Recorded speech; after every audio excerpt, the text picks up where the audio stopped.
Hello there, and welcome to day 7 of Weekends Web App. And this is a stream where we code an entire web app and we do it all on stream. Every bit of code will be laid down right before your eyes. And where do we go? So last session, day 6, was a little bit messy. And if you're following along at home and you've got the repository, you can check out the results of day 6 by doing git check out day 6 in your console. So where that left us was in a sort of a weird position. We laid a bunch of code down to achieve a goal, namely routing. And this is a good opportunity for learning, because we explicitly went forth without the idea that we needed to design our code.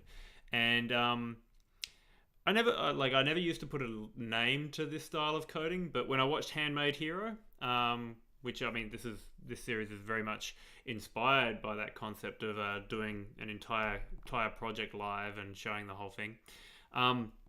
He talked a lot about Casey Muratori talked a lot about his design philosophy when it comes to code, and a lot of it was about exploring and then compressing down on particular ideals. And while I won't go through the whole thing, because he'll definitely explain it a lot better than I will, because it is his baby, his concept, let me explain a little bit about how I arrive at an endpoint. Just to explain why I code this way, so that we don't get too confused about where we're headed and what we're trying to do. So if we were to say that we start down here, we've got ourselves an idea, and we have out here a finished product. Now there is a key problem in assuming that we can go from here to here in a straight line. And the astute among you who have ever followed a project through from start to finish will know that the main problem is that what this looks like is not a small and discrete thing. It's actually a big problem space. And in fact, if we were to be more accurate, it's probably more like this. The moment something leaves the concept of an idea, you are now in this wide, uncharted territory. And you can assume that you can model this whole problem space. You can figure out exactly what the finished project is going to be. You can maybe do some design and say, all right, that's what I reckon that final product is going to be. The only problem with that is, what if the actual thing that you want, the thing that you had in your head, was not what you think you wanted, but what, after doing a bit of experimentation and whatnot, what you actually wanted was over here? What if your real goal was over here and you just didn't know it?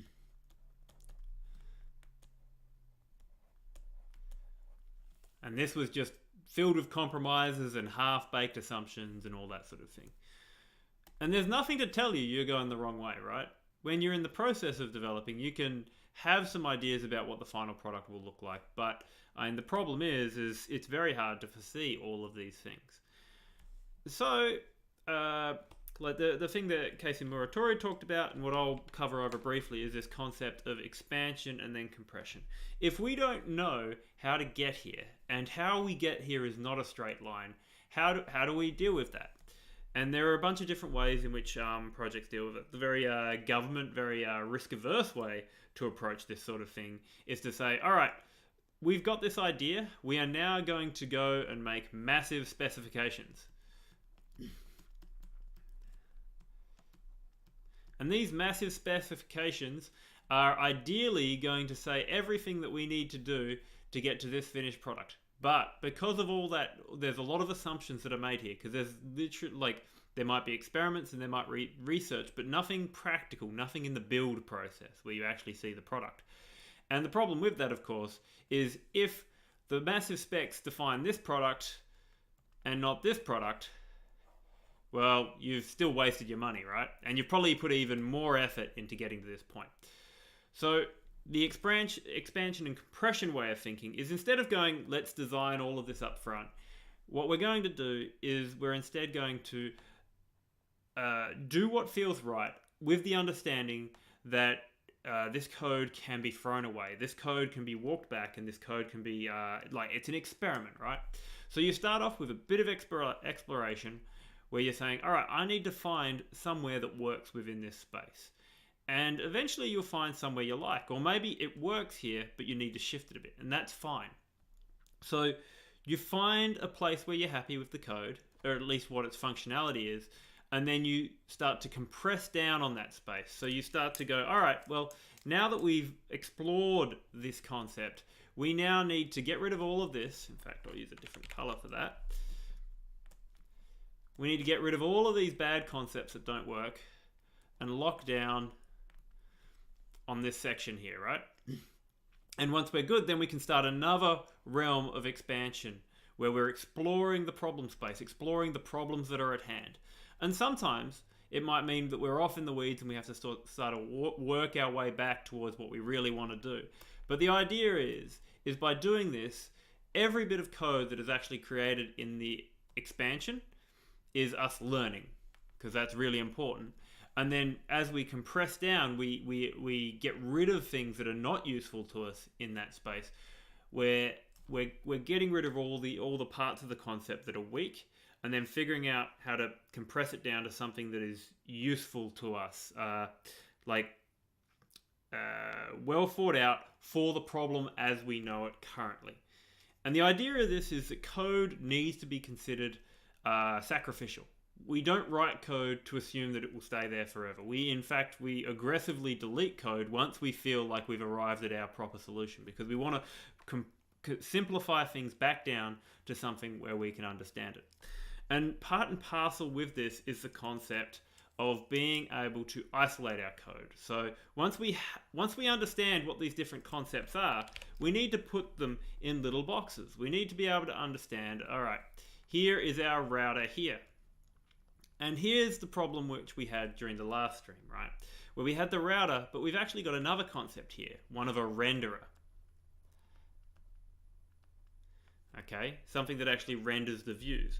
The router might tell the renderer what to render, but we don't even have a concept of a renderer yet. And that's potentially why there's so many things that are mixed up here. So we've got something that works, but it's all router right now. What we need to do is take that code into something that we can actually use. We can understand it. And that's where we're going to go from here. Is going to jump into the code and start to compress down our ideas so that we've got something that's a good foundation for whatever our next exploration into our code is going to be. So let's just jump on into it. I'm going to run up gulp. Now I did a little bit of experimenting and just found out what's wrong with our Redux here. If we change our module resolution inside our TypeScript config, then that will sort out that problem, because the Redux types, they come from its package, and if you don't set module resolution to node on it, unfortunately TypeScript doesn't have a bar of it. So if we do that there, and we'll run up gulp again, we will see that type error is gone now, only to be replaced by new and wonderful type errors. Okay, so we're going to look at our code on the whole, and then we're going to start to try and lock down onto what we really want to be doing with this code. So let's have ourselves a bit of a look around. So we've got these this concept of action bundles, and those are coming from something that's got no type at all. So I might just clean that up just a wee bit.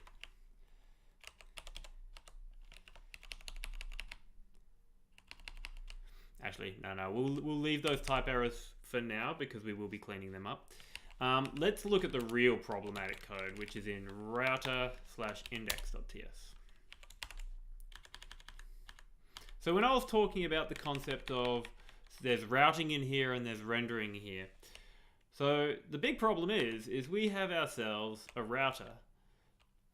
Okay, so clearly the get URL function that gets a URL from a route stack, that's definitely, that's to do with the router, right? And so is this concept of adding a route and matching routes. That's all routing. But then we get into these a bit more suspect places, like the data not found error. These are exceptions that maybe aren't the domain of routing, and we should probably get rid of them. But this update view function is the most suspect. Even though it uses elements of the router, it's really, most of it's rendering. So this component here, this part here, where it takes all the active containers and sends through the app state so that they can re-render, that is definitely rendering as a concept, right? And this router change here, so it takes the router state, checks the current path against the current app state routing's path. Well, that's sort of routing, but then you get into this place where it starts building up the view container, putting things in it, assigning it some sort of status, and then it goes through and initiates the sort of the load cycle for the router. And there's a lot of this that you would argue is actually render, right? So anything inside after the preload, you could argue is rendering, right? So we need to figure out what it is exactly that we're going to do with them to make this all a lot cleaner. And same here with this route found here. So maybe what we need is a concept of a renderer to sort of separate from the routing so that we can sort of tease all these elements out and turn them into something a bit more useful. So what I might do just to start off with is I'm going to just make this file a bit smaller first. So we've got a client platform routing. Let's have ourselves a file for anything that's matching based. Okay, so the get URL and the match URL stuff, let's pull that out. And here we'll start to see what is valuable about TypeScript, especially for the way I think about it. Because what we're going to see is essentially the guardrails of having a type checker come to life. And what I mean by guardrails is like if you think of any road that has rails along the side big enough that if you try to drive into them, they'll put up some sort of resistance. Those guardrails are meant to keep you on the straight and narrow if something goes wrong, right? Well, you wouldn't normally be advised to drive while leaning on guardrails, but here it's kind of useful, right? Because what we can do is we can essentially transplant out bits of code, and then we'll get type errors that crop up the moment we start doing that, and that will give us enough of a sort of a it will give us enough surety that what we're doing will still work once we're done with it. We can just sort of move things around and start to make more sense of the code that we have. So what I'm going to do is I'm just going to pull out some of these bits and pieces. We've got some types here, and we'll pull them in from the index. What am I looking for here? Yeah, from the index we have. Pardon me. All right, so we want the route stack, we want the concept of the route path, and we want the type of view params. And these need to be exported in order for that to happen, as does the route path. Very good. Okay.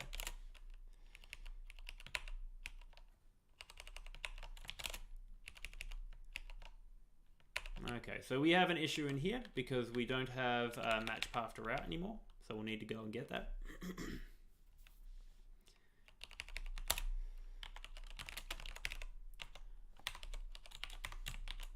And we'll probably need to export get URL as well so that other things can use it, so we'll do that as well. Just for now to keep the type checker happy, because I have a feeling app.ts will be no longer happy because we haven't actually brought in get URL. You can see it right there.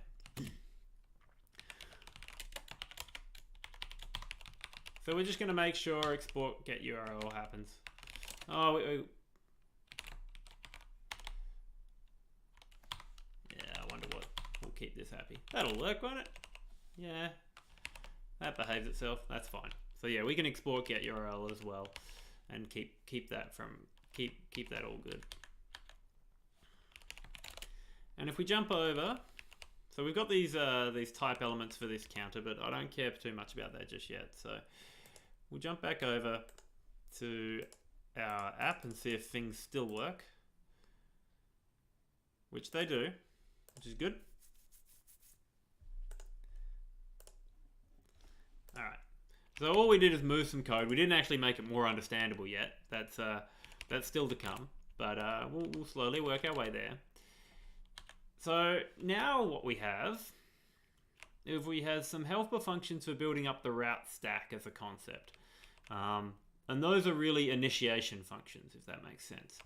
And then we have this update view, which is the biggest function there, but is also the least palatable. This is the one we need to sort of deal with if we're to turn this into a proper and separated concept. But maybe let's talk about how we enter into update view before we go down that line. So right now, we have this concept of initialize router. And then we have, when we initialize the router, then certain things happen to kick everything into action. So we start off by changing the current path, like sending in our actions bundle, sending the concept of what the current path is. So this is an immediate thing that happens to set where we're looking at right now.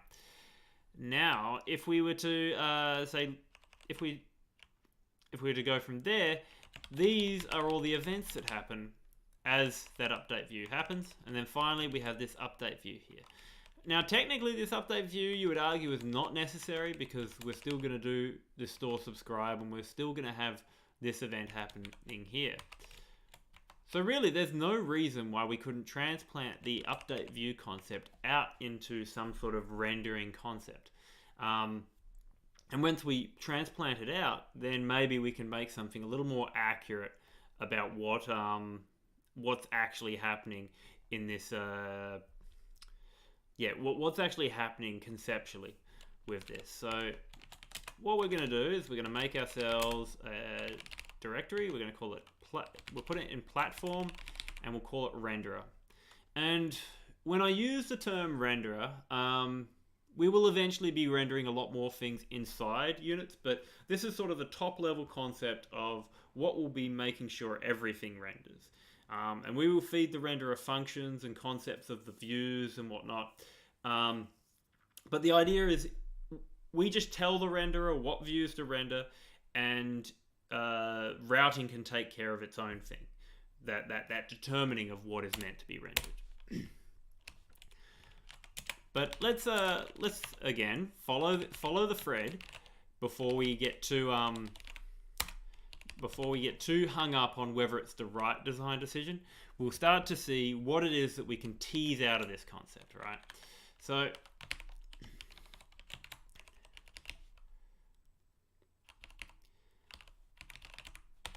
if we have ourselves a renderer, and let's make a default function for it. So we've got it depending on a lot of states that maybe it shouldn't have to depend on. These router container states. Maybe there's something a bit more intelligent for that, right? And maybe in general, there's probably something more intelligent for a lot of these concepts. So maybe we could decouple these away from what's actually being rendered to what's actually being looked at. So let's have a think about how we could do that. We'll also pull out this function, and we're looking to break a few things, and then for the intention of, well, fixing them.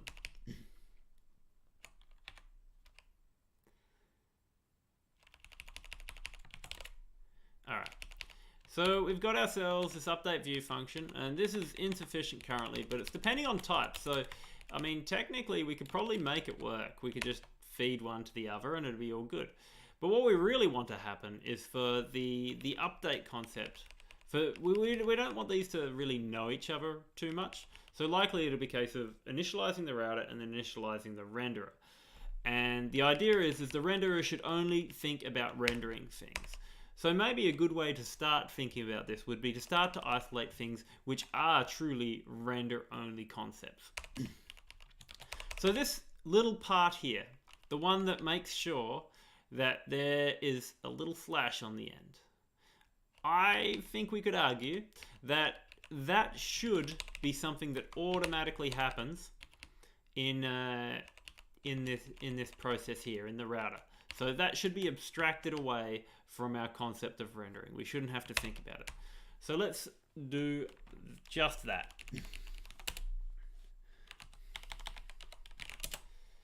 So let's make a little function in here called normalize route.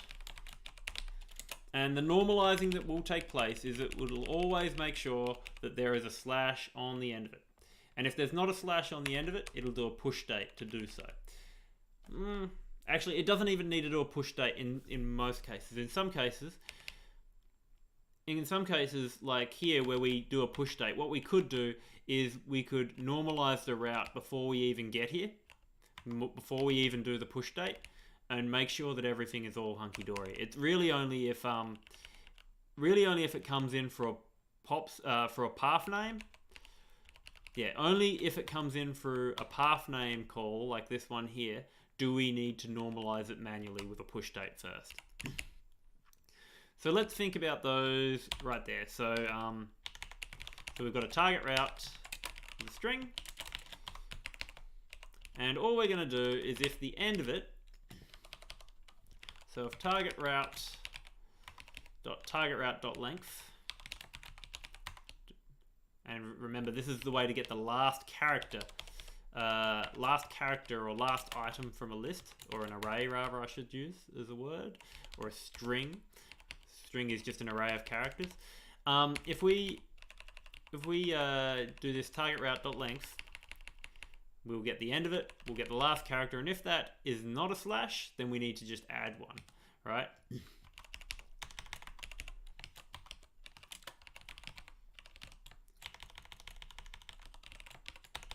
So we need some sort of like push date if wrong Boolean. We won't by default, so we'll only do it on request. So if that's the case, if push date if wrong, then we're going to do ourselves this window history push date, which is going to be target route plus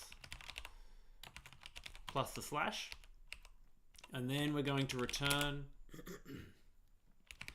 the target route plus the slash. Else, we just return the target route. So we're now trying to tease out this code. We don't need that in there anymore. And what we can instead do is call it whenever we run this aspect of our code. Anytime we're feeding in a route, we can just normalize it.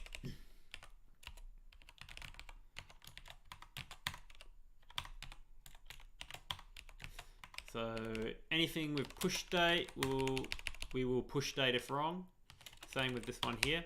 And then we won't do it for this one here because we can normalize the route before it even gets in there.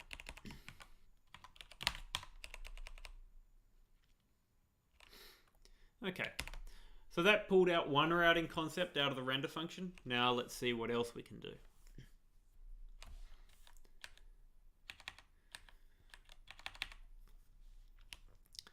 So we've got this concept of router state up here. Not the greatest concept, I must admit, the way I've put it into memory. So it's got the current path, the one that's visual, the last container, the active containers, and there's actually a lot of duplication of concepts here. So potentially we can do something a little less egregious here. Especially here, we didn't really clean up our concept of state particularly well. So it might be time to take a quick look at our routing state concept. So when we talk about state here, we're talking about the Redux state. And at the moment, that's change current path and change loaded route. So the actual data structure is the path we're looking at, the loaded route name, and the loaded route parameters.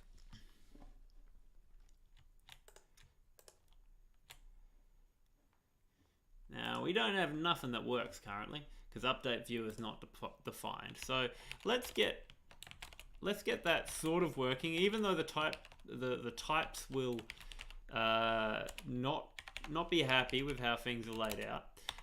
We can still get things working. If we go import renderer from renderer, And this is not the way we want to do it eventually, but I just want to get us working for a short time, get the connections in, so that we can start to tease these modules away from each other. So the typings will still not be happy. We'll need to bring in match path to route from routing/matching. And if we do that, we should have something working over here. Okay. So we've got something functional. If we pull up Redux, our dev tools, you can see those routing changes happening. So if we click through to about, you'll see a route change current path, and you can see the current path there. Now we don't actually provide the information for when the route is loaded. So that's probably a clue to where we can start to establish our lines of separation. What's probably the ideal is that rather than going into this renderer function, this renderer shouldn't actually care about anything that happens during this preload. All it should care about is that there's containers required for various things, and then eventually what to put in those containers. And that might leave us in a realm where we can actually start to think about, well, how things need to look. So then, maybe we're looking at something like, so if we go for renderer state instead. Because there will need to be a renderer state. So if we remind back to when we were talking about our various views, there is still the concept of state, no matter what we do, that's not really the sort of kind that this Redux will deal with. And that state, if we're looking at a renderer state,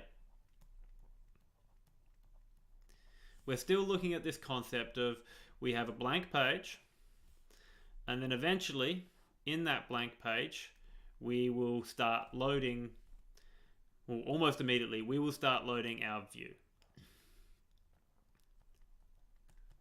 And the reality is it's more like view. It might be a view, it might work. It goes through its loading pattern. Oop.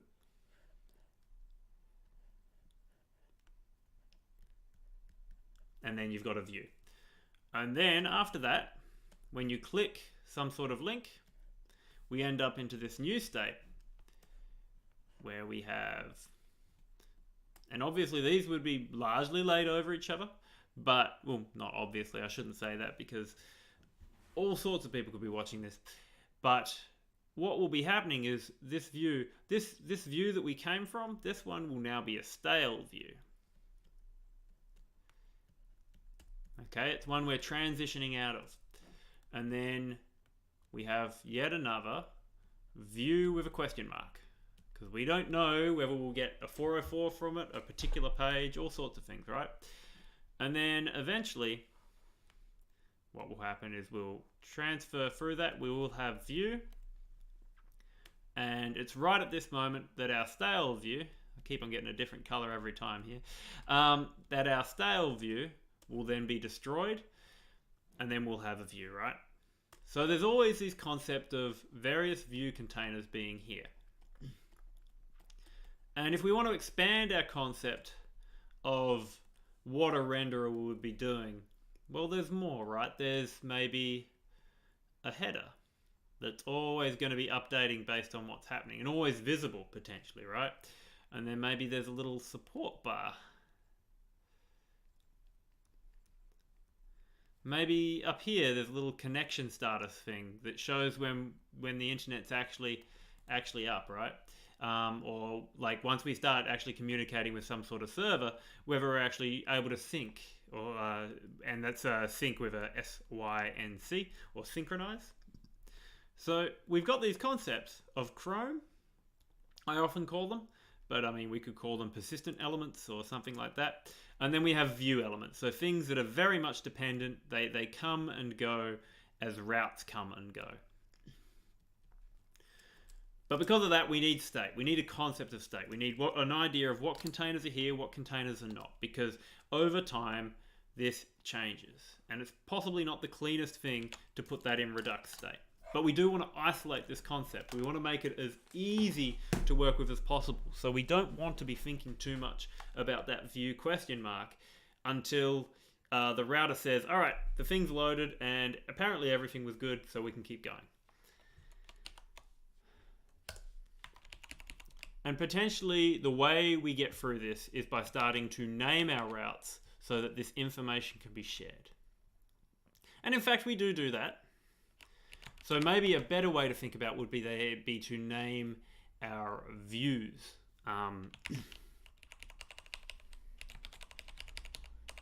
So if we think about these different views, let's go to app.ts.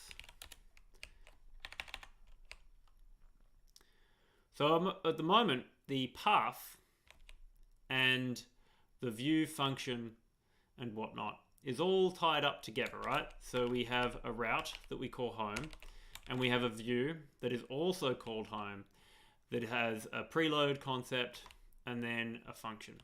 Maybe we need to separate these so that the render can know all of the views and the route can just tell it, okay, when you get to this one, you render this view, and when you get to this one, you render this view.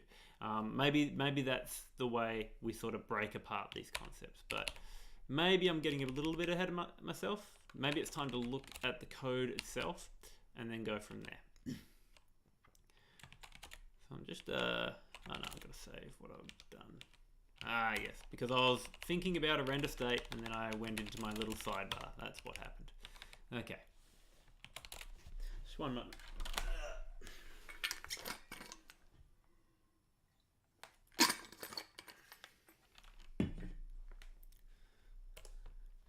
Okay, where are we? Half hour through. Okay. So at this point, we want to make some progress here. We don't want to just sit here staring at a screen, muddling this over. We want to find some progress because progress is often the only way to prove whether our thinking is correct. You can spend a lot of time in front of a drawing board getting nowhere fast. So the thing that concerns me the most, I guess, in terms of getting this to be a bit more simplistic, is to figure out a way to break this concept of repetition here. Because, and this is the reason why Keisa Muratori settled on the idea of exploration and compression, is because he believes that, like, when you code, you should sort of be a compressor. So you should be seeing all of these aspects, and by a compressor like a zip file or a gzip or some sort of algorithm, which takes code and gets rid of it because you don't need to write that code several times. So you can see here, we've got some very similar structures working our way all the way down the code. And we need to figure out ways to get rid of those similar structures. Some would call it refactoring, which is, expressing the same code in different ways. But I think that's a little, like,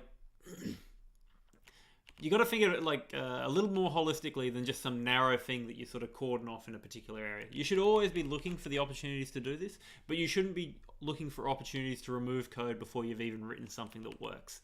And that's the state we find ourselves in now. Pardon me. So here's the concern. We have this preload concept, which, isn't too bad, right? This is only a single line function. But then what happens after is this explosion of different things and cases and whatnot that are making things more complicated than they need to be. And we need to figure out a way past that so that we can end up doing work that we want to do instead of sitting here confused. So I want to think about the best way that we can break this up based on the knowledge that we have now. Is there any of this complex code that could be pulled out and put down to here? And I think the answer is to try and get some of the route preload over into the initialize router section, because if we can do that, then potentially that gives us the room to make the changes that we want. So that's where we start to look at, okay, we've got this concept of the current path and we've got the last path, right? So maybe let's just do something really basic here and think about whether we could put something in this subscription function and whether that would be a good way to get ourselves started. So let's say we put last loaded path and make it something that's meant to be a string when it's actually got something to assign to it. And we quite simply, in here, if appstate.routing.currentPath is not equal to last loaded path, then we're going to do something in here which is going to update the state with the new information that the renderer now needs. Because that's sort of the thing that kicks everything off, right? So let's think about that, right? If we get the state, so we'll get the app state with const app state equals store.getState.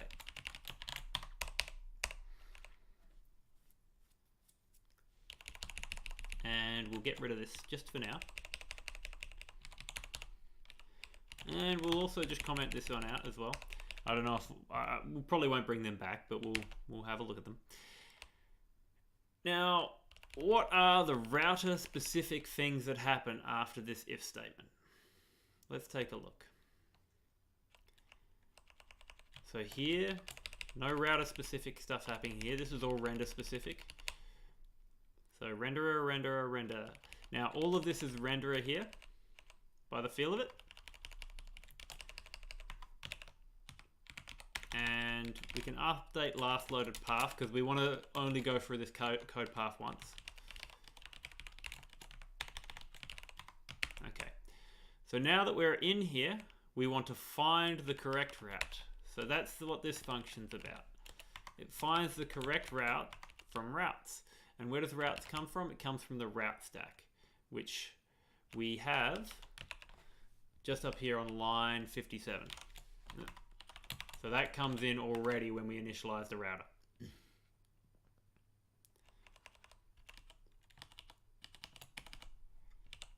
Can pull that up here. There we go. Even up here. There we go. Okay. So there's a routes in route.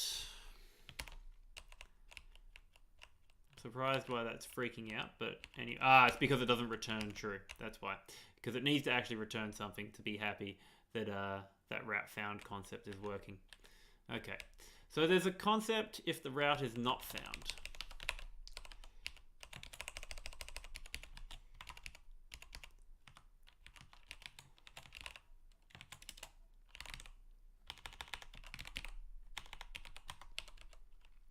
Sorry. Return the true. Return true there. Okay, so here we've got something happens. What do? You get rid of it. But there's no new view container. And these are the render things that we sort of want to get away from. What we want to do is pass the information about the current route that says there's something wrong with this currently loaded route. Part of this probably means that the old route matters too, right? That we need to have a way to say what the old route is. But let's not do that just yet. Let's think about how we could say move through this. So inside routing, we've got the concept of changing the currently loaded view or currently loaded route. So if we go back to state, you see that loaded route name or loaded route parameters. And that should be enough for the renderer to then do its thing. So let's say that we update that. So instead of dealing with the route, we've got this change current path, and we'll render ourselves a special error view here. And then we'll send some parameters down to that error view. Now, if we remember, so we've got this code 404. So we will do the same thing here. Code 404 is the parameters. And that's the way we'll change the path if we end up sort of nowhere, right? Now, we can even test if this code will work just a little bit. I'll return false here, so it never finds a route. And if we jump into the code, I should probably look at Redux. So if we look at Redux, we've got change current path. And you can see there the loaded route name. So this never actually got called. So that is curious. Let me just have a look, see. Ah, of course, because the last loaded path is when appstate.routing.path current path. Oh no, they shouldn't be equal either. So let's just take a look at this and see if this is even firing once. Could have dropped a breakpoint in there, but anyway, what are you going to do? So yeah, it looks like it never actually ran here.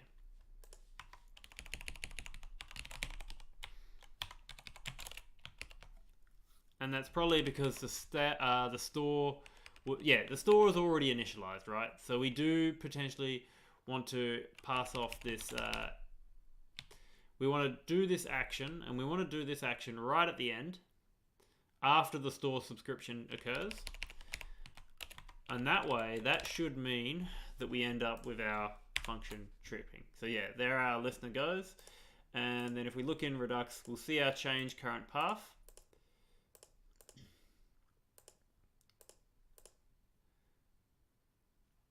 Alright, so what did I do here? I used change current path instead of change loaded route.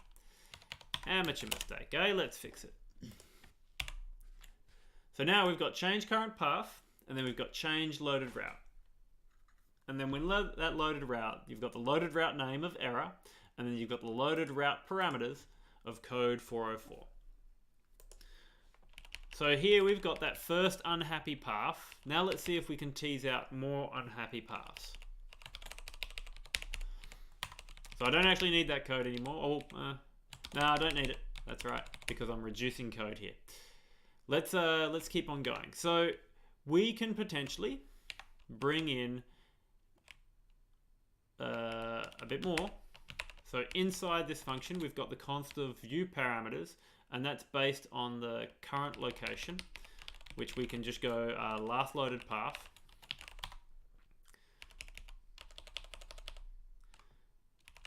We can put that anywhere, but maybe just for the sake of making it a bit clearer for the following code, we're going to use the variable loading path, because that works more with my sensibilities. So we've got this loading path aspect here. And this container state stuff we're going to ignore just for the moment. This route and view params, not going to do that. Instead, we're going to leap into whatever it is that we need to keep going. So view params only shows up if it matched. If it didn't match, we have this return false. So that's cool. Okay. So view params. So in fact, just to make it a bit clearer, some people are not fans of the early return strategy. I am not among them. I like the idea of putting guard clauses in where you say, all right, once we get to this point, we're just going to put a guard in and say, look, if view params doesn't exist, I know that all the other code is irrelevant. And I want to save you, the reader, the effort of having to follow it all the way down and then find out, oh, it was just a return at the end, right? So I'm a big fan of early returns as a pattern. It's probably because I spent a bunch of time when I was trying to build up my programming experience playing with Haskell, and they're all about those guard clauses and those functional, because it's all about functional programming. But yeah, I like the way that reads, because then you can go, all right, that's what happens if we want to break out early. But if we don't want to break out early, now we start to get into the nitty gritty, right? So what is that nitty gritty? We're going to run our preload, and then one of two things is going to happen. We're either going to get it successfully, in which case we change and load the route, or it's going to happen unsuccessfully, and then after that we can error out and do whatever sort of error behavior we need to. And remember, all we need to do is update the change loaded route to be representative of what we want the renderer to do. We don't need to do any additional work to get to that point. What have I done here? Is that better? Yep, okay. Guardrails, folks. All right. So we've got this preload, and if that preload is if that preload happens, then we did in fact match the route, and we should return true at this point, because we don't want this code to happen. And now we're totally in this asynchronous band here. We care about what happens within this asynchronous band. We don't actually care, like we're not going to get to this point anymore. So all of the business end is in here. And now we need to decide what is that business end. And if you remember, we're trying to get rid of rendering concepts and now focus on route concepts only. So if we look at all of these different errors, well, it turns out there's not a whole lot that we need to do that's not render, like if we get away from renderer specific stuff. All we're looking at is all of these different various errors that we could have during a preload, and then changing the route to suit. And we could do that. We could just change and have our actions bundle. And in fact, we could possibly make that even simpler. I'm not sure if this will actually be simpler, but anyway. Let's see. So error code. So it's just going to be 500 unless something else comes in. Right. So error code equals 403. And then we've got each of these have an error itself. So let error text equals error dot to string. And this will potentially, like this will be more sophisticated down the track. But for the moment, that's actually the only thing that changes in all of these is the error code, because the rest of them are all error to string. So let's just roll with that for now, and we will up the complexity when we need to. So this is data not found. So this is 404. And this is, I'm just going to get this code in here before I take away that last line. So code, error code, and then error is going to be error text.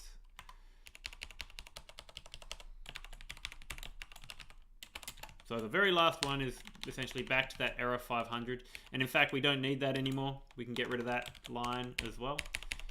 So that is now our error handling code. And we'll pick up the slack when we get back to the renderer. Now, if we look at this preload, what is the good stuff that happens here?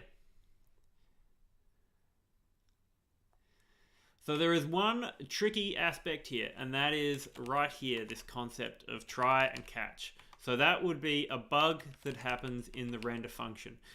I don't think the router needs to care about that. So we're going to defer that to the rendering function. So otherwise, what actually happens in here?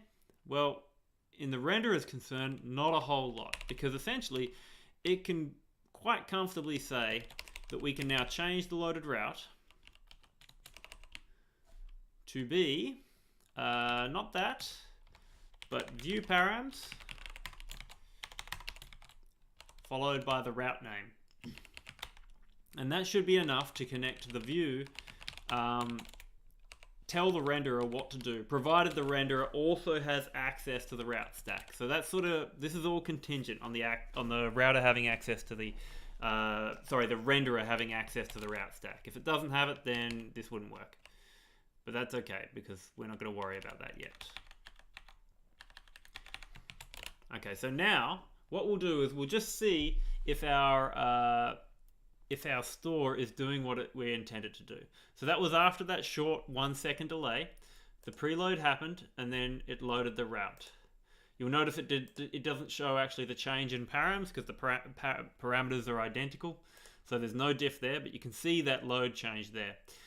And if we were to say, come on to home, that was an immediate one, and you can see that came on there. So that's in that that change loaded route happened there. And if we jump into entry 2. Okay, so that loaded after a short time and then came back with slug entry 2 as the parameters and then entry as the view.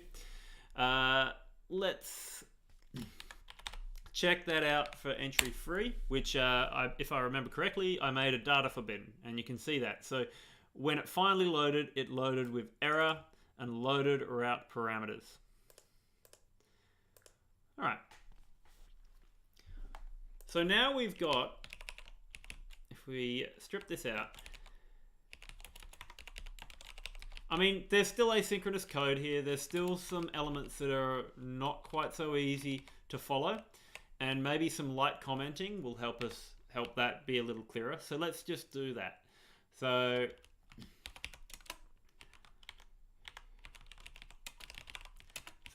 route change needs to be initiated because path changed. We'll put that just inside. And what have we got here? So if a route is found,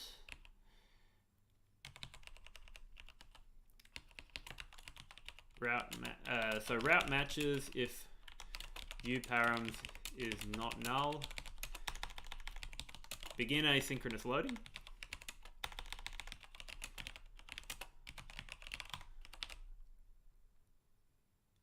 And if we look down here, so if the route is not found, route was not found at all, no match, no match, so render 404.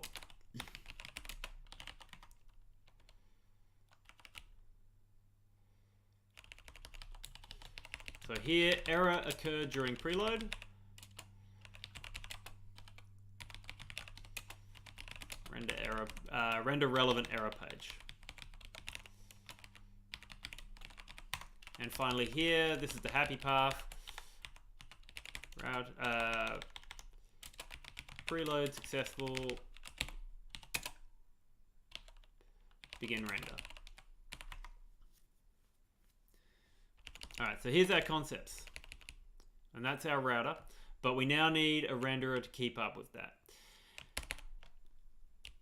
And what we'll be doing is probably initializing a render that looks pretty much like this, which has some sort of store subscribe. It's listening for all these changes in the routes and then doing something appropriately with them. We've got 10 minutes left, but I'm going to see this through till the whole concept is cleaned up. Otherwise, I don't think it's going to make a whole lot of sense when we wake up tomorrow. So let's carry it on through. Let me think just briefly about what I'm going to do, how I'm going to demonstrate this. I think here's where I need to enter. So app.ts, we have this initialization of a router.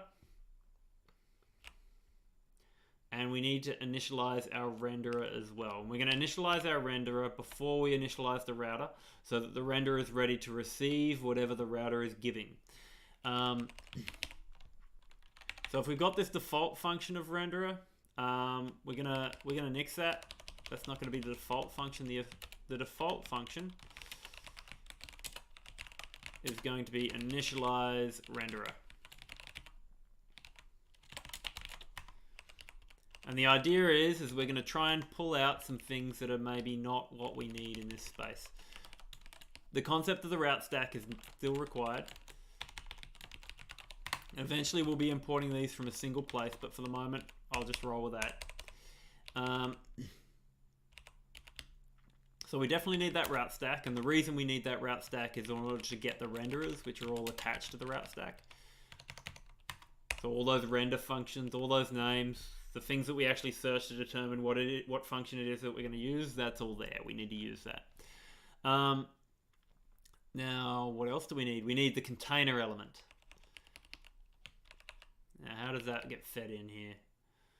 So yeah, that gets fed in route stack, and that's gross. We should do something different for that. So we'll give it just a straight up view element.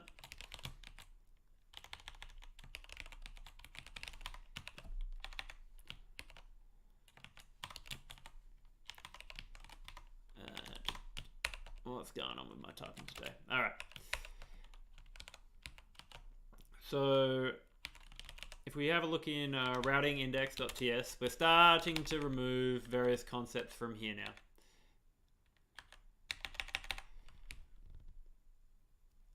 So this is view element, that's a joke, we're going to get rid of it. And we're going to get rid of it from here.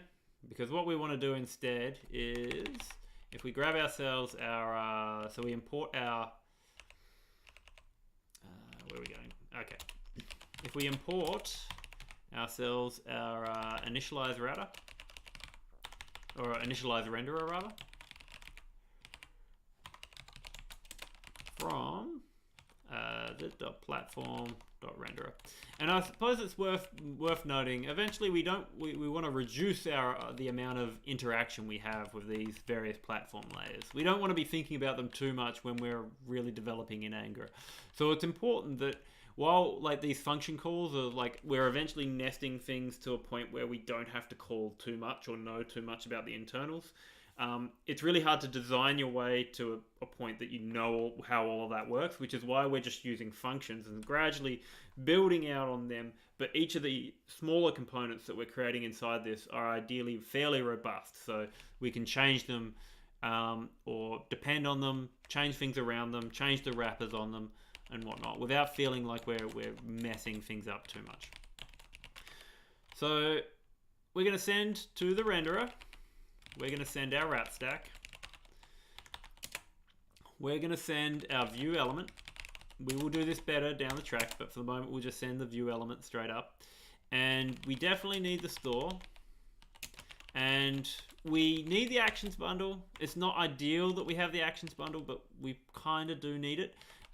Just because we need to be able to handle that one case where if the loading of the route fails, or the render of the route fails, then we need to change to an error page. Alright, so that, I mean, it doesn't like that type because it's too much on it, but that's okay, we'll fix that up. So we've got a store, any, and we've got an actions bundle, any. So we will fix up those types in due course, but for the moment we're going to roll with that as our function arguments. And when we go through this, what we really need to do is subscribe to the things that are happening, and rather than trying to build out the whole thing well in one go, we're going to start from scratch and then go from there and assume that we're going to make some mistakes first.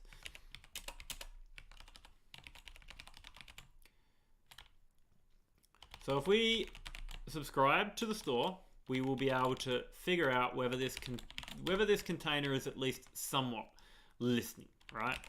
So renderer and app state. We'll just put that in there and just see if we've got the information, if we're aware of what's happening in the world outside. Okay, so when that loader happened, you can see the loader picked up on that. And the first thing it picked up on was that routing, this is the current path, but it hasn't actually loaded anything in it yet. It doesn't have a route name for it. And this is actually an important thing. Do we, when we put something new there, do we clear? Because if we don't, see here where we just changed the current path, what we should probably do is also clear loaded route name and params, because if we don't, what will happen is whenever we change, it will still render the old one.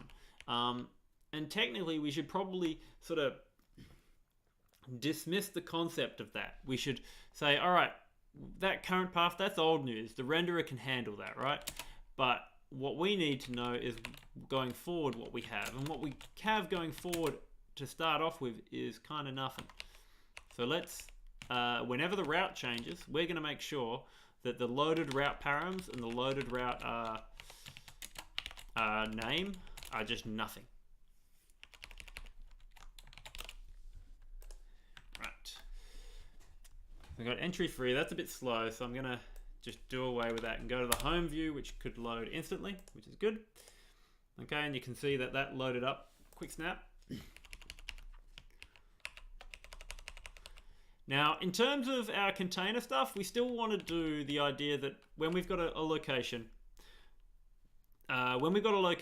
we want to only render that location if, we want to have that container there and ready so that when the render is finally ready, we can just push it through and get it to start doing the rendering. So, I guess what we could do, if I'm thinking about the best way to handle this. So when a change happens, we need to sort of retain the old one until the new one is populated in some way, shape, or form. So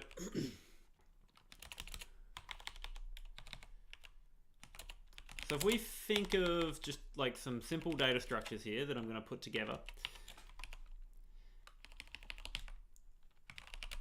So we just got this concept of active views, right? And it's just going to be an object.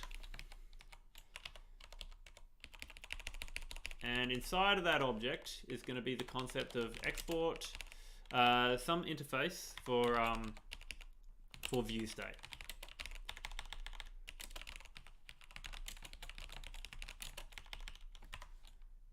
I might not even need it. Yeah, I might not even need it. Let's try and avoid having too much complexity here. I'm going to put the type on this as any because I don't actually know what I want the type to look like just yet. And what we're going to do is when we have ourselves a current path, and yeah, so the first time the current path comes in, we are going to have ourselves some sort of like if active views app state dot routing dot current path.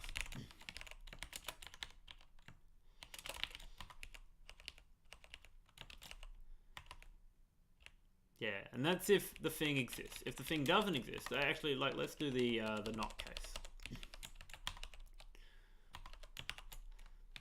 So the cases are here. Console log, we need a new container.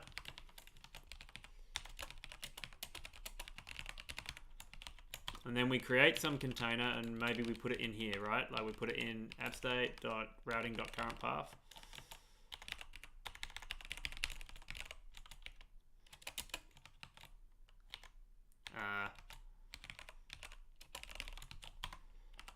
And else, we already have the container, update it.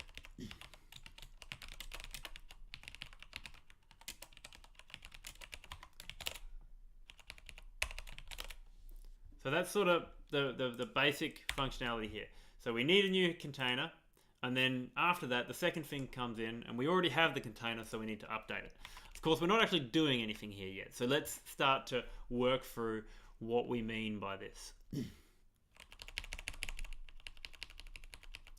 So if we look at router container state, let me see.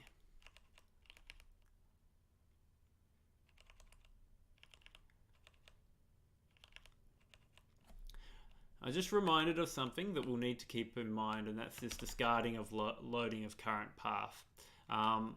That should probably actually happen in the router, so we might come back to that briefly, but we'll hit it in a moment after we just follow this thread through.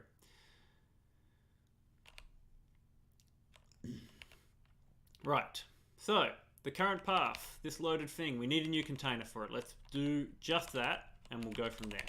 So this new view container, we just render that and append that to that with the current location. You might even just use the word current location as a stand-in for that, for wherever we put it.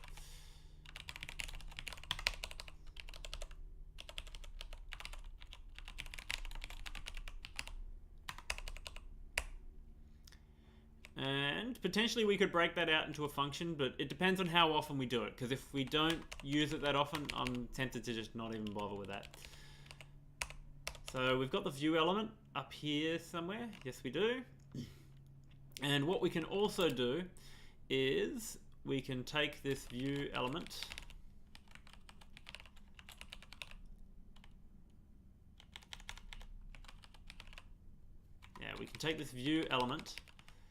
and then what we're going to do is, instead of setting active views to be just some dumb string that I came up with,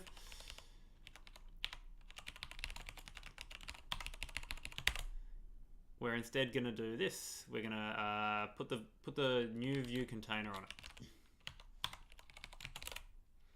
All right, haven't got very far, but let's just gradually do this, right? So we've got our new container, and if we look at the inspector, we'll see that it's rendering something under that route path, right? Now the next thing that comes in is this concept of, all right, what do we now do with this view? Well, what we do know is that if data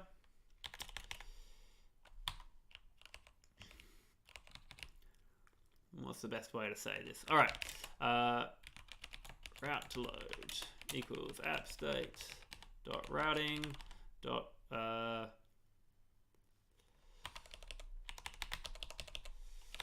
maybe route to render is the better word. Route to render.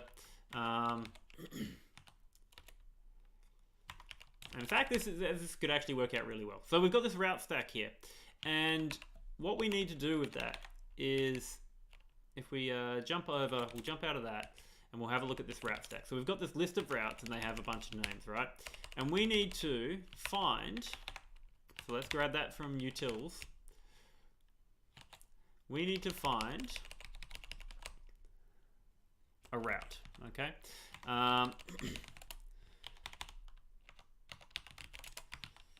So the route to render equals and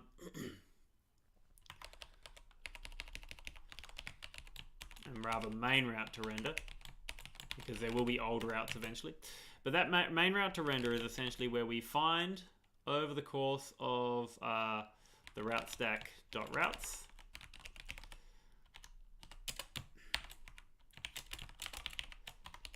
We find one where the R, which is short for route. In fact, let's not shorten our variable names just to make it really clear for folks playing at home.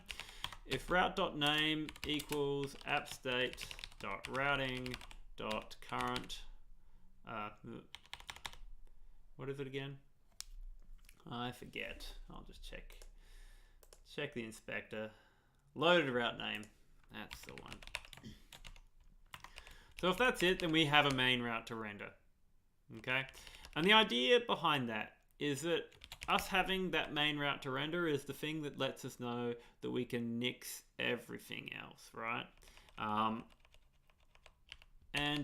What we can do is then look at all of the actions that we need to take down here. So here, it's if the active views in current location, we need a new container. We already have the container here, so that's where we need to update that container. So let's look at that. Like, so if we go main container, and that equals active views current location, which by nature of the way we've laid things out should be a given. If we get to that point, then that means that main container needs to exist. Now what we could do, just to start off with, is we could just render it, right? We'll take some cues from downstairs. What am I doing? Okay. We'll take some cues from down here and we'll try and render this concept. And it's actually quite simple because we can pretty much just adopt what it has here. But instead of using container state, we have ourselves a route. So main route to render. And then the container is main container. And where do the parameters come from? And this is where it gets a little bit tricky, but we will sort this out. So if we take ourselves, so from our container state, we will instead, we will instead pull that from our app state.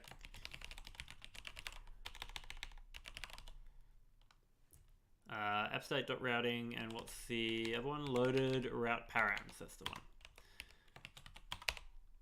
And technically that's all we need to get that rendering. So we might just have a crack and see what it does. We're far from done, but if we're working by the guardrails, we've actually got something working here. Okay, and so you can see here that we've actually got the new pages loading just fine. But it doesn't clear them away. And you can see only the one that's the most recent active one is actually updating.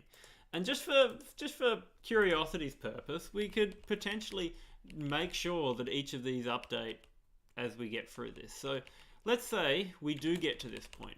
Well, then we can update a few things on each of these containers, right? So we could go main container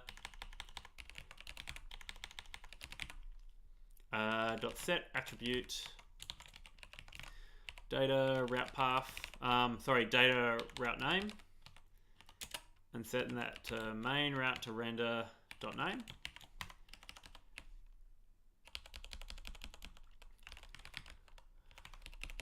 So I'm sort of being a bit cheeky by putting these on the DOM elements, but I'm sort of, maybe I feel like it's sort of helping communicate what exactly it is I'm trying to do. So I'm gonna follow this fort pattern just a little bit. I might just go const params just to make the code a little bit cleaner.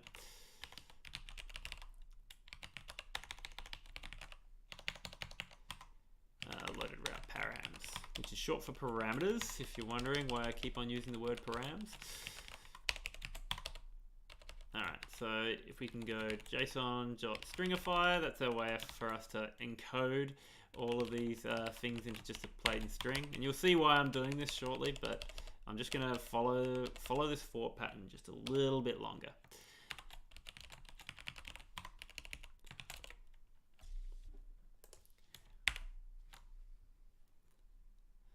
Okay, so you can see here when we load new things, we can increment. Now I just want to draw attention to inside the view, we've got these different paths, right? And each of them have got the concept of the route parameters and the route path. It's all cool. It's all running. It's a bit of fun, right? And what we're going to do from there is we're going to figure out how to get them all to update. Because no matter what happens, after this loads, then we need to do something with it, right? To start off with, there is going to be no data name. So how about we do that as well. So here we set no parameters, or rather just stringify an empty object. And here we make sure it's blank as well.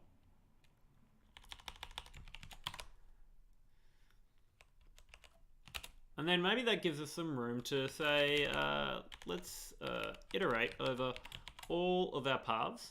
So we'll just iterate over active views.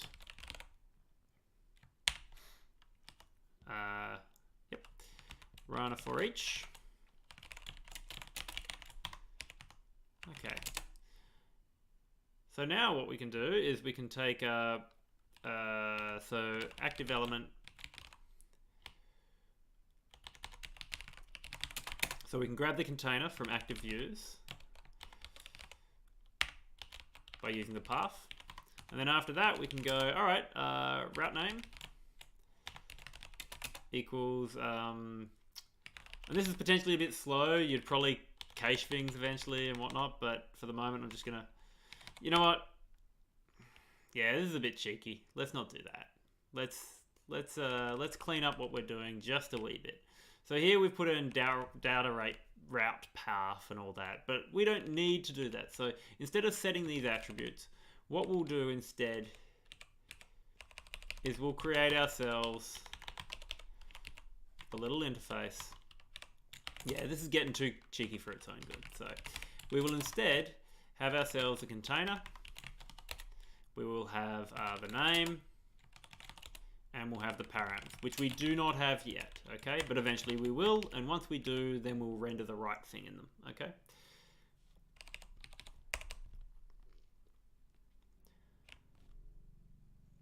And then here, if so we have container, name. All we want is the container out of it, if that happens, because we're going to take the rest from here. So everything else will update based on the information we have. So we'll update that activeviews.route, name to be main route to render.name. We'll update activeviews. What's it called?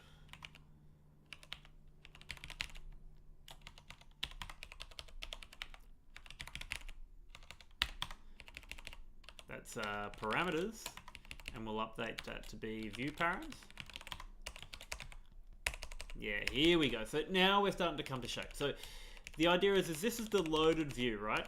And we're not actually going to do the render here, but maybe we will just test it so that we can push on down a bit further with a try render. But what's going to happen here is once we get past that point, then we can get to here where we can pull out the container, the name, and the parameters, and then lo and behold, we have everything that we need to perform a render. because we can pull out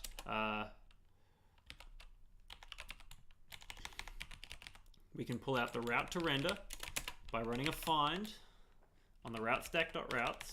And again, this is something that we could make more efficient down the track, but for the now, we'll just run it like this. And in fact, because we're not doing this with,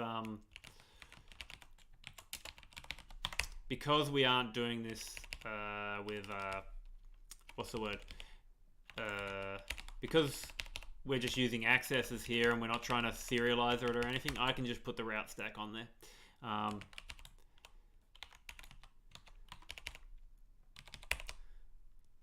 Yep, even get rid of that name concept. There we go. Okay, so now we're looking good. We've got this route concept instead of the name. We've got route, then parameters, and then we're good to go. So all we need to do is go route.render on the container. Not router, route on the container. We provide it the parameters, and we've got the app state.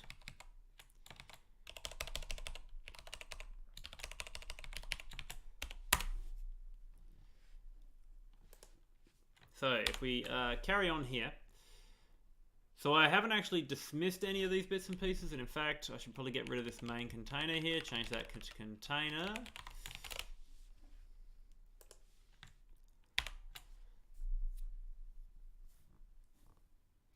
Now, if nothing's rendering, what have I done here? Route is not null. Route is null. Where did that happen? I made a mistake. Oop.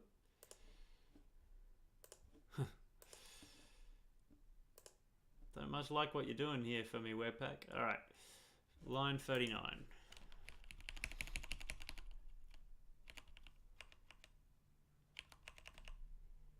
Ah, right, here. Yes, yes.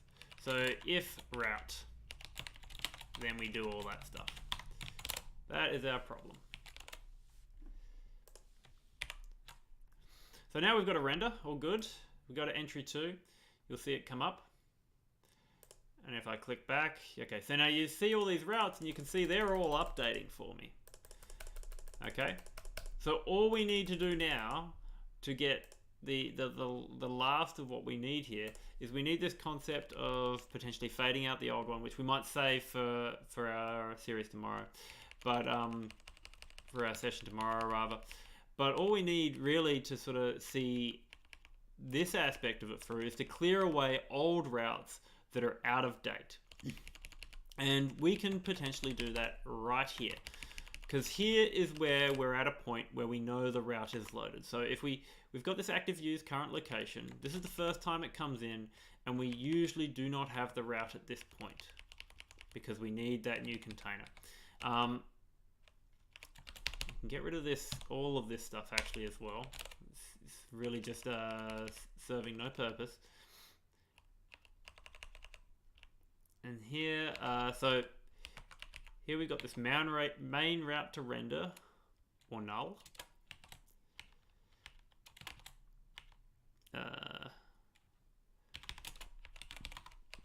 And here the parameters, yeah, that could just straight up be appstate.routing.loaded route params.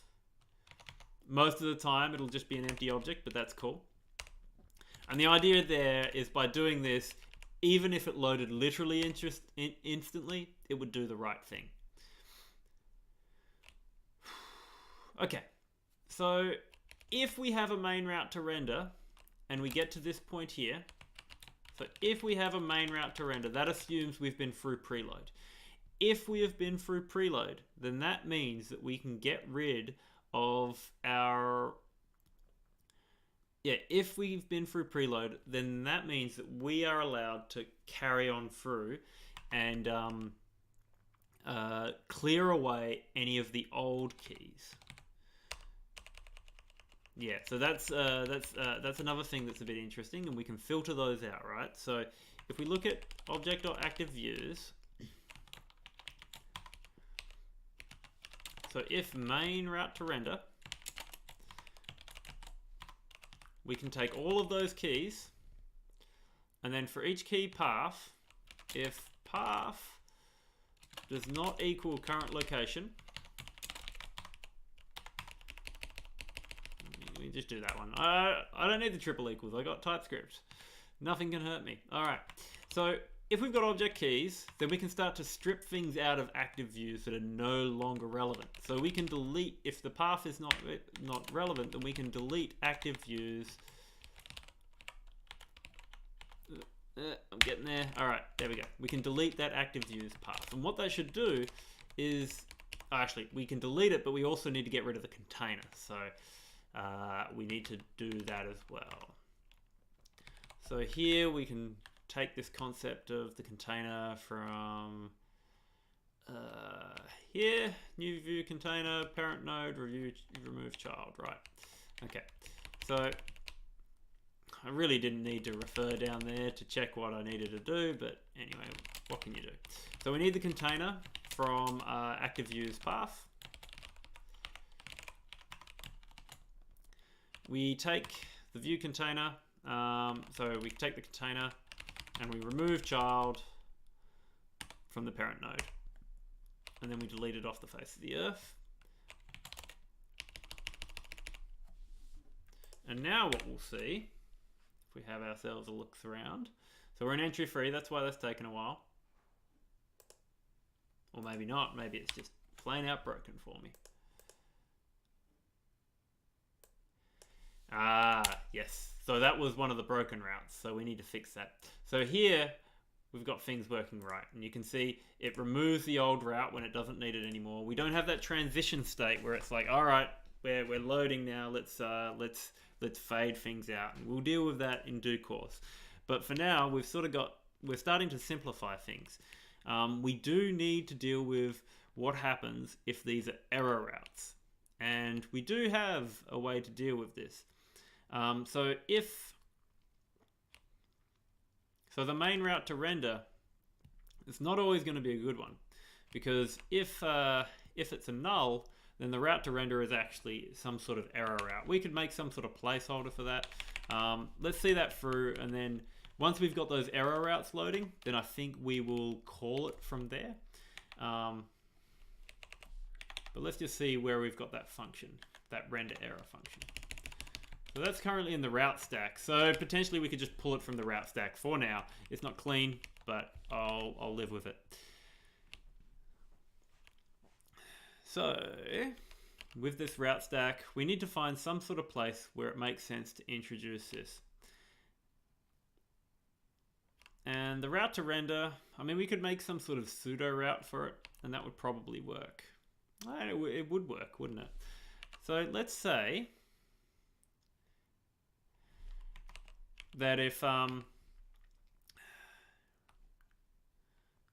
loaded route name equals error, then we can do the thing. Yeah. So this would work as a potential concept, right? So if we say that appstate.routing.loaded route name, and we could probably destructure this out to make it a little more succinct. But if this equals error, then we do one thing. Otherwise, we do the find function. So here we just make a temporary route, a sort of quasi route, and all we really need from it is the render function. And that render function, this is the benefit of like not using classes to a degree, is I can just, make things what I want them to be, and they probably just work to a large degree. So this render, while it's not super obedient on types and that kind of thing, this render view simply needs to grab routestack.renderError.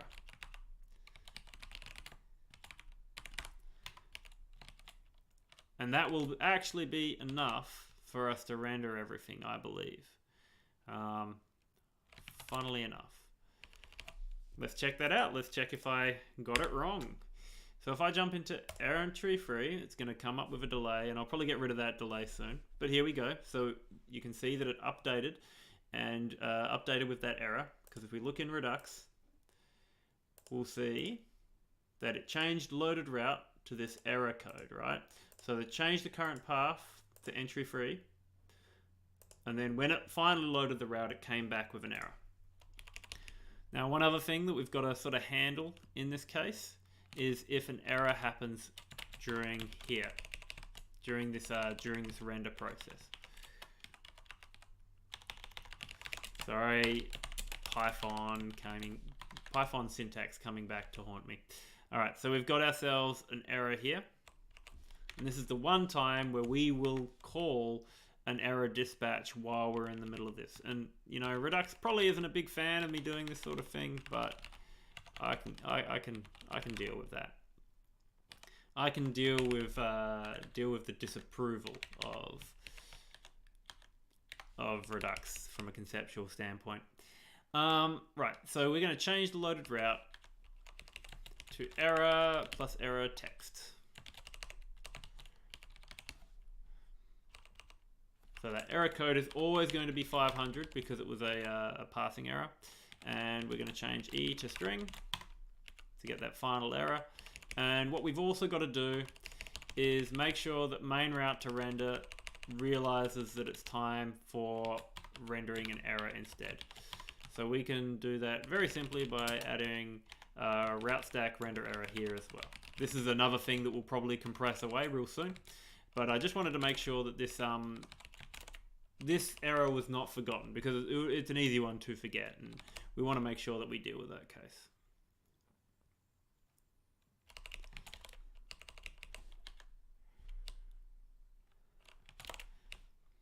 So conceptually, we do not need any of this code anymore.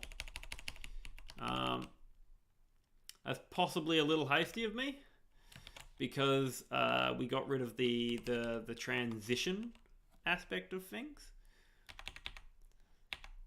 But maybe it's not too hasty because maybe what we can do is, rather than worry too much about that, what we're going to do just for now is, when we know that new containers are coming in, we know pretty surely that we can clear away, we can start to fade out any of the existing ones. So we can repeat this concept here where we take all the existing views that are currently being looked at. Because we don't have an existing view, we know that pretty much all of these ones need to be opacified. So what we're going to do is drop their opacity back to half with style.opacity.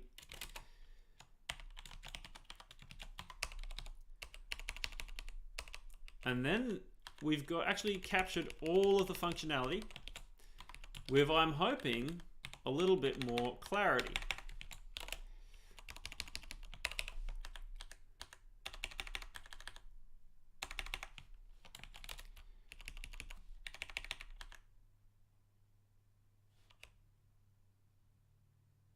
Going on here? It doesn't like that. Why doesn't it like that? Do we even use route stack anymore? We don't use the view element. That's what we don't use. Yeah, so we can clear this function out and we can clear out the concept of the view element here. Quiet down the type errors.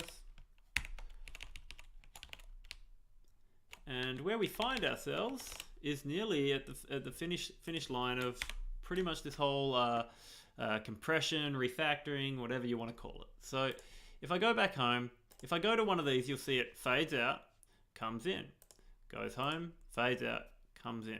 So we've separated these two concepts now to something that I hope a viewer would potentially understand, and hopefully I will understand it when I come back to this code, because the important thing to realize is, people talk about code readability in a lot of ways, and especially in a team it's important, but even when you're working solo, this readability is extremely important, because all you'll learn when you start programming a lot is that you from 1 month, 2 months ago, 3 weeks ago, whatever, you from some time ago hates current you. You're always doing something that the future you will hate. You've got to try and reduce that as much as possible, because the reality is we all write bad code, and most of the good code we write is to make life easier for our future selves, not just for other people. Anyway, let's go through and take a moment to explain what it is precisely we did this in. Just like where we commented the sort of the stages that things happened here. Let's talk about what's happening here. So we establish what the current location is. I feel like that's fairly standard here. So here, if not active view is current location, so we need a new container to render this new view. Fade out all existing views. Ready for transition out. Note that while I do say all existing views, technically this is only ever, like in most cases, it's only going to be one view, right?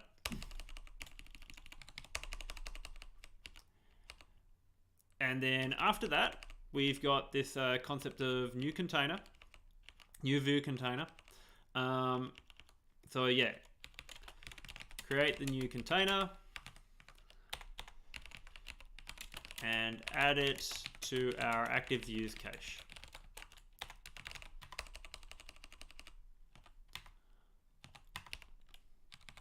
All right, now here,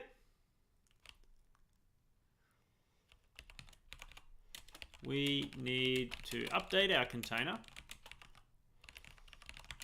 with the most up-to-date route details.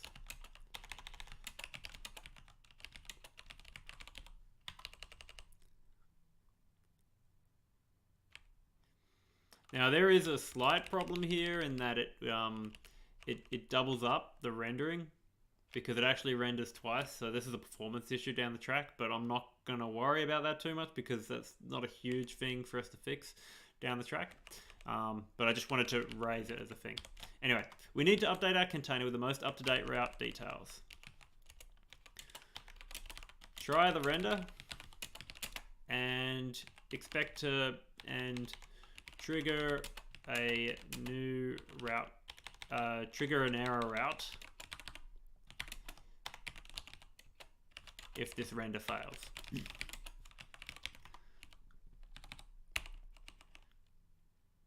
Okay, which I feel is fairly straightforward here. So here in this main route to render, if our so the whole idea is here is if our main route is in fact loaded, then we don't need all the stale view containers anymore.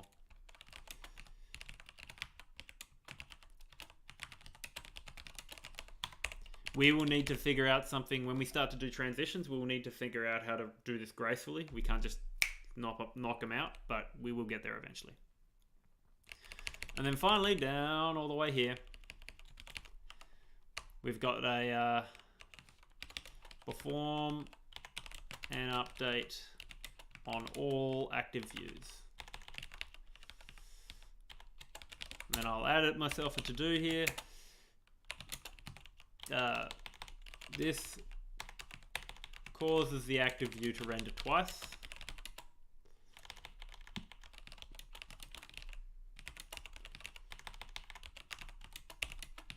To optimize. And we'll talk about that some other day. All right. So yeah, that leaves me at a certain point.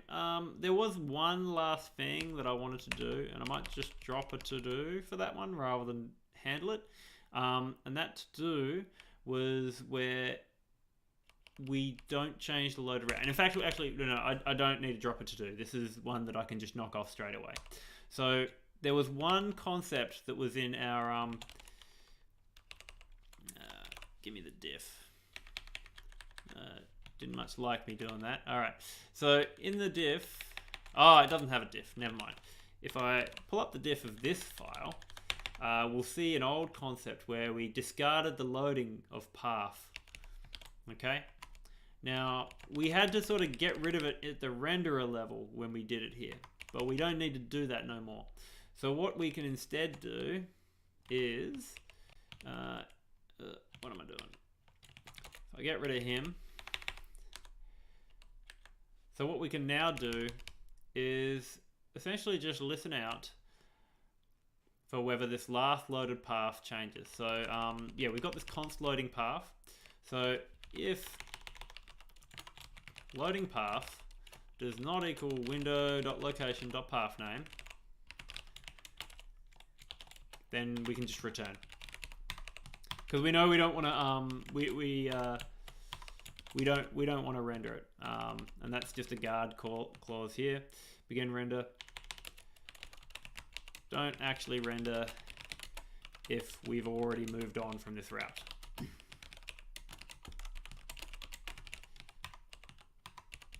So it either does that or it does that, and that should deal with our case where if we click entry 1, entry 2, entry 3 real quick. So let's just check that out. Entry 1, entry 2, entry 3. Okay, so it only rendered entry 3, which is the idea that we went for there. Okay, so I'm fairly happy with where we've ended up as a concept. We've pulled apart our idea of rendering versus routing. So now it will be potentially easier to grapple with these concepts down the track, because rendering, I mean, we can still clean up this code some more. For absolutely certain, we can clean up this code some more. We don't use router state or router container state anymore. We still use route stack. We still use route path. So all I feel that's left before maybe we can go on to something else is maybe we just take some of this code and start to put it in more sensible places. And then we can sort of go from there. But I think that'll do for now. It's we've run a little bit later than we normally do, but as I said, I wanted to get through this and get ourselves into a good positioning for starting next day. 7. So what would we do? We split routing into routing and renderer, ideally simplifying.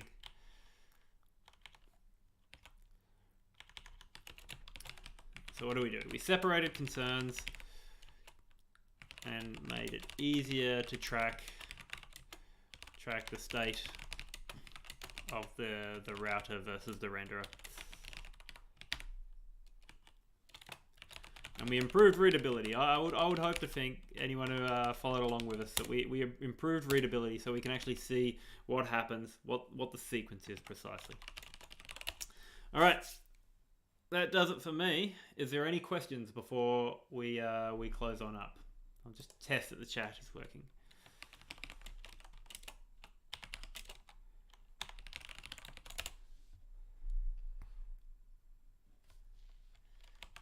Just have a test check on check on the old Twitter as well.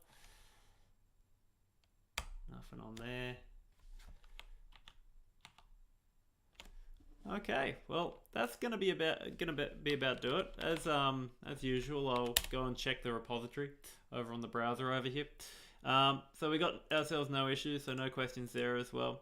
So day 7 is up now. We will be back with day 8 tomorrow. We will be back a little bit later though. We'll probably start at 9 PM Australian Eastern Standard Time.